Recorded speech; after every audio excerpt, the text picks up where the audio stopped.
namin kayong susundin. Sa Sa iyo inyo ko kami kayo! matatakot. Ipadaman ninyo ang inyong presensya. Buong puso namin kayong susundin. Sa inyo lang kami matatakot. Ipadaman niyo ang inyong presensya. Dagpin sila! Mga kaibigan, susubukin ang inyong pananampalataya. Daniel.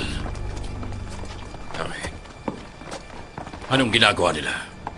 Bakit ayaw ko sambahin ng iyong mga kaibigan? Dapat nila kayong paglilingkuran habang sila'y nabubuhay. Ganon din po ako, ngunit Ngunit ano? ang Diyos lamang ang aking sasambahin.